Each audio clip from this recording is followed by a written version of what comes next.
Hello folks, Boudreaux here. It's time for Legacy and some brews for you for this showdown. Sorry for live titles, bad, but you're not gonna really need to follow that much because of the nature of the decks. That's black, white Sanctum Replenish deck, and to the right that's Doomsday. And that's it, yours in turn 1, and they started the game with the black ley line, meaning that everything that goes to graveyard goes into exile instead, which could be relevant, but I'm not so sure. You see some fetchies, Brainstorm, the creature, Lotus Petal, G-Probe. Is that Yug Wheel there? I'm not entirely certain. There's Lionside Diamond there too. He pitched Brainstorm. I guess there was just no business like Yagwheel or anything. Brainstorm should be exiled if that's the right ley line actually. It could technically matter. Not so familiar with the Doomsday builds. I don't think it runs best in lanes. Well, it certainly has Yagwheel, so there is that. So exiling does matter. It is a black line, but might be somehow wrong, but I think that's the picture of the ley line that I'm thinking about. Maybe it actually doesn't matter. It's weird. Okay, fetched, underground seas, top. And that's another Duras, I believe. Which is kind of funny. Well, Diamond gets out, and then it's a Shambling Band!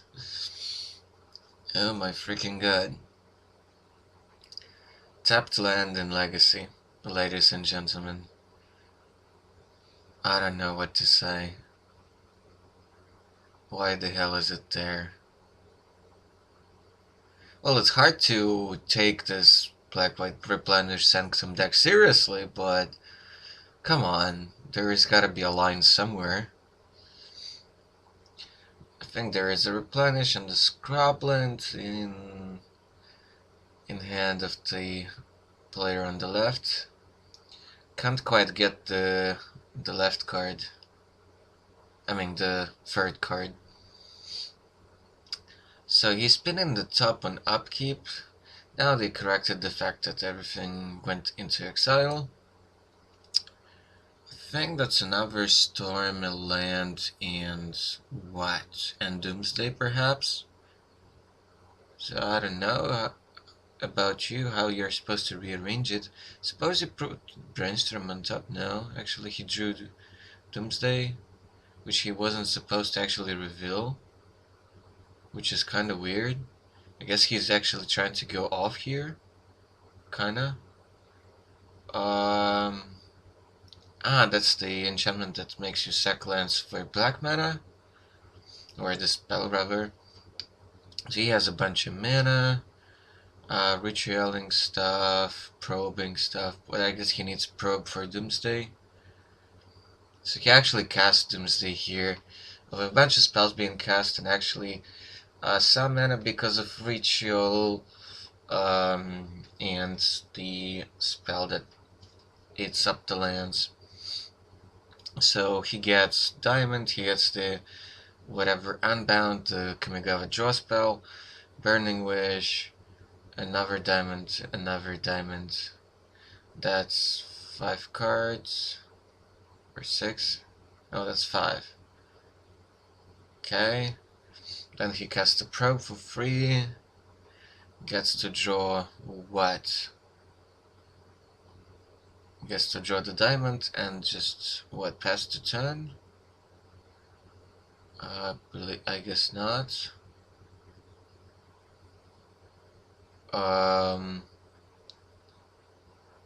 No, he just blooped the Alliance and Diamond in response. Activated top, I suppose, drew the Unbound, drew the cards, Drew top diamonds. I mean, more diamonds. Activate top, draw the last card, cast a wish for tendrils, and that's it. So a bit of masturbation and jacking off here, and we're off to game 2.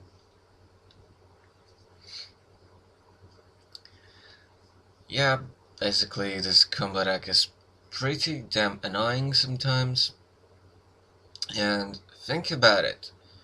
I'm pretty sure there's Yagwil in that deck, although I'm not 100% sure.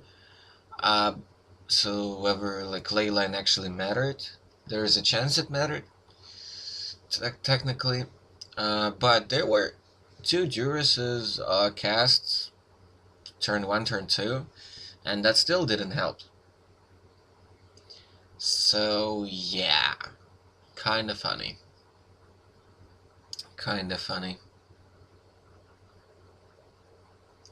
Very interactive Magic indeed, but let's just say that it's not always like that, and the black-white Replenish deck has tools to combat this, especially after Sideboard, but, well, I suppose all decks after Sideboard can make life for Doomsday deck a bit complicated and rough and tough and tumble. But yeah, going on to game 2. The black-white deck, yeah, for it will be pretty hard to, keep many hands, but they're playing just for fun, for shits and giggles, and yeah, at the tournament, if you ever see like a Replenish deck at the Legacy tournament, first of all, call upon any gods you believe in, or hope that they exist, and yeah, then probably even if you're playing this kind of ridiculous deck at the tournaments, then you kind of have to take a few more mulligans than you normally would, I suppose. There's an Enlightened Tutor that can get something nasty, like the Rule of Law, the basically 3 mana enchantment that makes you not able to cast more than 1 spell per turn. There is the Land of Sanctity, meaning that Tendrils is actually not a thing. You should actually win through Lab Maniac. Another white Leyline that pumps the tokens, and the Leyline of the Void that exiles the cards that go to the bin.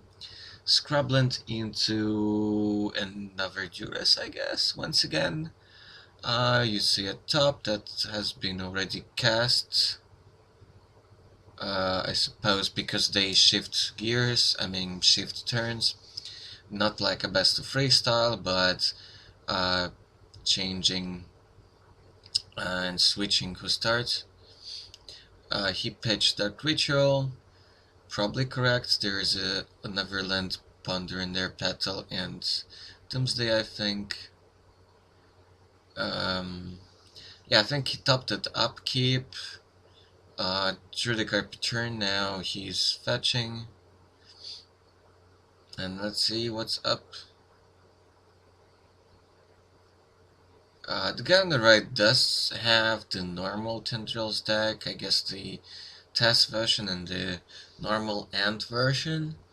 But I guess the Doomsday is kind of fun and a bit more consistent, perhaps. I mean, by consistent, I mean like more explosive, potentially. Hard to say. I'm not a huge expert on those decks. He just passed the turn there. I guess he just wanted to shuffle to not see the other 2 cards. I bet that's a Ponder, which he decided not to cast. Well, I guess it makes sense to spare it for the turn when you actually get to go off. It's still kind of weird. Maybe he just yeah, he just kept mana so that he can activate top once again. That's kind of pondering, except that you're not drawing a card. So there's Sanctum that nets quite a bit of mana, so he can go up to 5 this turn. No, 4. Pardon me.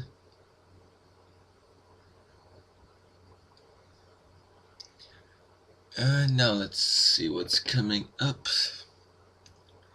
I think that's Bitter Blossom, perhaps.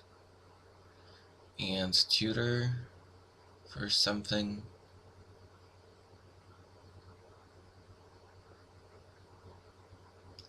I don't know what kind of main deck stuff you could have. Helm of Obedience, of course. Well, if you have Leyline of the Void in your deck, might as well play the Helm, and might as well cast Tutor for that kind of stuff in this situation. Well, he has a win next turn, basically. That's the funny part. Because he has 5, yeah. He has, what? Yeah, definitely 5 mana next turn to cast Helm and activate it. That's kind of good. So you play the Juris, you have Leyline of Sanctity, so discard spells actually don't do anything. Okay, he topped at the end. I mean, his Doomsday play. So then he fetched because he didn't like what he saw, I suppose. He probably kept the fetch on top. That's my guess. So is it the turn he actually goes off? I'm not entirely sure. There's a chance of that, I suppose. Shuffling. Okay, Helm is on top. Oh yeah, he just... Yeah, well, they're kind of shortcutting and saving a bit of time when shuffling, cutting, fetching and stuff like that. So it's not in a very chronological order. Okay, Ponder.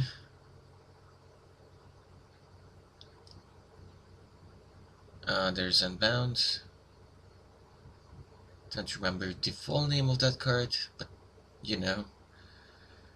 What was it? The draw 3, discard 2 or something? Is that the wording? Or draw 3, discard 3. Okay, Petal. Okay, I guess he's trying to go off here. Ritual. A lot of mana. Casting the spell to each lands. More mana into pool, perhaps blue. Just to cast extra cantrip or something. Eating the lands, add 3 more black mana. Cast Doomsday. Well, let's just say that what you're about to see next, because I kind of know what's gonna happen next, is gonna be a bit of a, you know, bit of a lose. Of course, because of the leyline, everything is exiled, so nothing is actually shuffled back into the deck. So yeah, he searches up some cards, but he searches up a bit of like wrong package because of the white leyline, which he somehow missed in play. But because it's not tournament, we're just playtesting and goofing around. So after he just goes through the motions and slaps himself in the face, we're gonna see the correct sequence that was supposed to happen this turn. Okay, things go away. Here's my library, here's the top to draw. Here's using the unbounds to draw more. Well, yeah, it's draw 3 and discard 3 at the end of the turn. Drawing the diamonds. Casting the top. Using the top to draw in response activate diamonds, stuff like this. He probably searched up the Burning Wish as the last card, or something like that. But there is a leyline which has been pointed at, and he's like, imitating an Italian man, throwing his hands up in the air in frustration and anger, and how else would you call it? Demand, let's say. Like, what the hell? Why is this even here? So now he's going to show us the Maniac chain. I think he had plenty of mana in reserve to actually go through the laboratory Maniac chain. We're just gonna talk a little bit about like how could you not see that thing in play right in front of you. So he's gonna show what he was supposed to actually do with the Doomsday and Lab Maniac to win that turn as well. So that involves some probes, also some bounce, Maniac top, stuff like that. Jump some cards, playing out some diamonds, playing out the top, using the probe, things like that.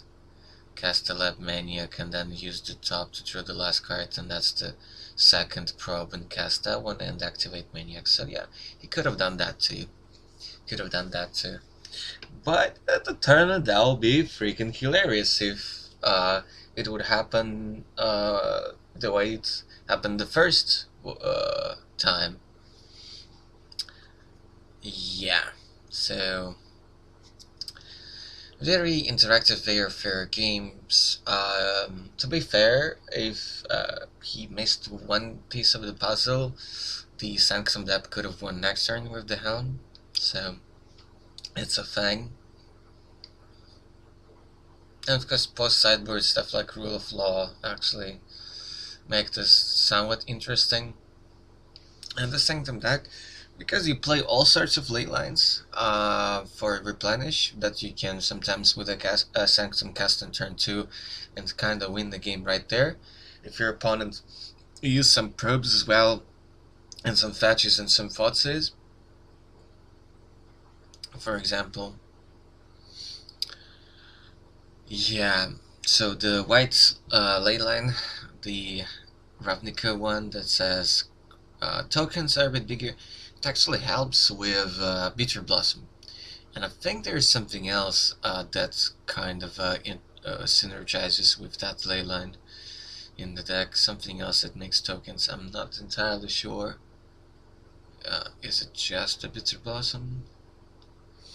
That is a good grindy card. You can tutor up for it. You can, you know, I mean, synergizes with the Sarah Sanctum. I bet with Replenish, because you don't have blue, you can have Opalescence here to bring stuff back, but you don't really have to. Because of the tutor package, you can like win in different ways, I believe. I don't think there's any splash for a third color in there. I wonder if he has actually a way to dump his whole hand here in this deck. Probably not something like one with nothing. Okay, I believe that's a couple ley lines coming out. Again, the token ones in the void and the Juris again. We see some lands. We see Probe Petal. I think Burning Wish. It could be Dark Ritual or something like that. I think there's some Black Spell on the left. Yeah, once again, sorry for the lights, but I hope you're still entertained. Okay, that's his own Juris, which is good, I suppose. He threw away Burn and Wish because, well, it can get something nasty, like that Yagwil, which I suppose is in the sideboard. And now that I think about it, so there is a probe, just to see what's up. It's interesting that he plays Juris in this deck with probes. Perhaps it's just better than Cabal Therapy, because you don't have ways to actually sacrifice. any creatures really. Maybe just a better turn 1 play if you don't get the probes. I don't know. Okay, Storm's being cast here. He's shuffling his hand just so that he cannot even possibly guess which cards he's actually putting back on top. That's actually a good habit, something for a lot of you combo players to remember. When let's say they cast a discard spell and you cast a storm, you want to conceal the information potentially. So he's trying to count now his next turn, I suppose. Like calculate stuff up. There's no Sanctum there just yet. Okay, land petal, another petal. Probably Juris is gonna be involved here.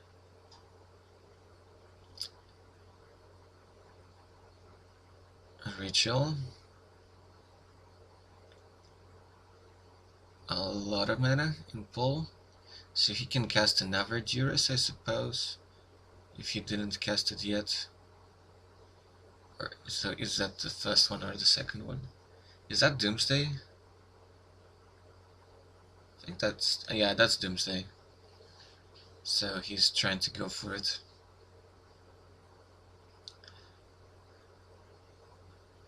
I should never play this deck unless I had like at least a year of active tournament practice with it, because that would be super slow. But I suppose once you actually, play this deck for a few years, then you pretty much know all the permutations. Okay, there was a Doomsday, there was a Probe, Petal, Unbound. I hope I named that card correctly. Couple diamonds. Then another probe.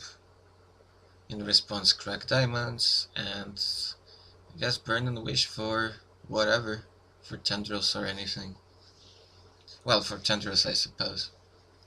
Yep, that's it. But, folks, there were some games that were not recorded that were much more interactive and actually more grindy. Didn't get the opportunity to record them. Anyways, see you next time with more Legacy, Modern, and Standards. Cheers, bye, folks.